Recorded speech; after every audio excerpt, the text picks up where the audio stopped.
Hello students, आज मैं आप लोगों को, चूंकि बोर्ड का एग्ज़ाम बहुत नज़दीक है, तो इसलिए मैं शॉर्ट समय में आपको कुछ ऐसे ऐसे तरीके, ऐसे सूत्र फार्मूला बताने जा रहा हूं जो आपको बोर्ड के परीक्षा के दृष्टिकोण से बहुत ही अहम है।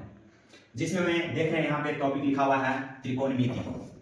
तो त्रिकोणमिति से बहुत सारे सवाल आपको बोर्ड में पूछे जाते हैं और मैं आपको गारंटी देता हूं कि यदि त्रिकोणमिति से रिलेटेड जितने भी सूत्र और फार्मूलास हैं उसको यदि आप याद कर लेते हैं तो केवल सूत्र और फार्मूला से ही आप 8 से 10 नंबर बोर्ड में उठा सकते हैं। ये मेरा दावा है।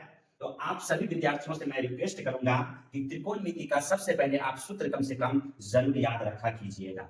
तो हम बारी बारी से सारे सूत्रों को यहाँ बोर्ड पे बताने के लिए जाएंगे और इसको आपको, जो बच्चे पढ़े हैं उसके लिए तो बहुत ही अच्छी बात होगी, जो बच्चे नहीं भी इसको पढ़े हैं अभी तक, क्योंकि गांव घर में बहुत सारे बच्चे ऐसे होते हैं जो रेगुलर पढ़ाई नहीं कर पाते हैं, उनका पढ़ाई छूट जाता है, तो उनके लिए सुनहरा मौका है। तो जैसा कि आप देख रहे हैं त्रिकोणमिति, त्रिकोणमिति जो है आपको 6 चक्कों के सहारे चलती है। जैसे हम बाइक चलाते हैं तो उसके लिए 2 चक्के की जरूरत होती है, कार चलाते हैं तो उसके लिए 4 चक्कों की जरूरत होती है। उसी प्रकार त्रिकोणमिति को चलाने के लिए 6 चक्कों की जरूरत होती है और वो 6 चक्का है आपका, जो यहाँ पर आपको मैं लिख रहा हूं, थोड़ा यहाँ फोकस किया जाए। त्रिकोणमिति 6 चक्कों के सहारे चलती है,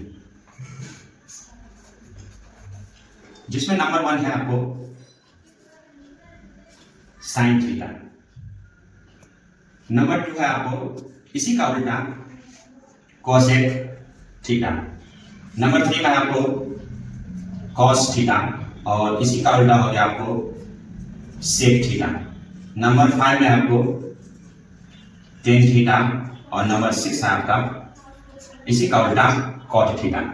तो त्रिकोणमिति में आप जहां भी देखेंगे हर जगह यही 6 चक्के, जिसको हम sine theta, cosec theta, cos theta, sec theta, tan theta और कॉट थीटा के नाम से जानते हैं, इन्हीं 6 चक्कों के सहारे आपको पूरा का पूरा त्रिकोणमिति चलती है। जहां कहीं भी आप सवाल देखेंगे उसमें इन्हीं 6 साइनों सब का उपयोग किया गया है।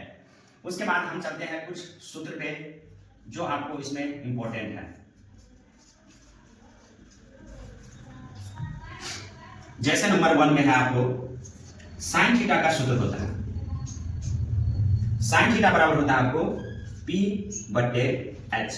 P कहा जाए तो पाइथागोरस थ्योरम में आप P, B और H के बारे में जानते होंगे। P हो गया आपको परपेंडिकुलर, जिसको हम लंब कहते हैं। H हो गया आपको हाइपोटेनियस, जिसको हम हिंदी में कर्ण कहते हैं, और एक बेस होता है जिसको हम हिंदी में आधार कहते हैं। तो साइन थीटा का आपको सूत्र होता है P बटे H।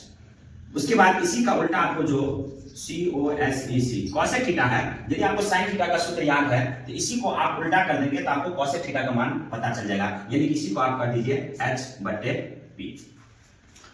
फिर आपको cos थीटा का सूत्र होता है।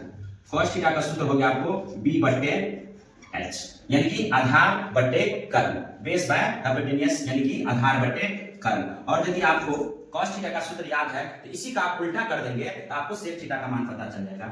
जैसे कि आपको sec थीटा का सूत्र हो गया, इसी का उल्टा कर दीजिए आप H बटे B। नंबर 5 में आपको टेन थीटा, टेन थीटा का सूत्र होता है आपको P बटे B, यानी कि लंब बटे आधार, और इसी का आप उल्टा कर देंगे तो cot थीटा का मान आपको पता चल जाएगा, जो कि आपको B बटे P। तो इस तरह से आपको ये एक सबसे पहला सूत्र है जो आप यदि क्लास 10 के बच्चे हैं तो आपको जो एक्सरसाइज है 8.1, उसमें पहला चैप्टर 8.1 में आपको इन सारे सूत्रों का आपको जरूरत होता है। तो साइन थीटा बराबर P बटे H, इसी का उल्टा करेंगे तो कोसेक थीटा बराबर H बटे B, कॉस थीटा बराबर B बटे H, और इसी का उल्टा हम कर देंगे तो सेक थीटा का मान हमें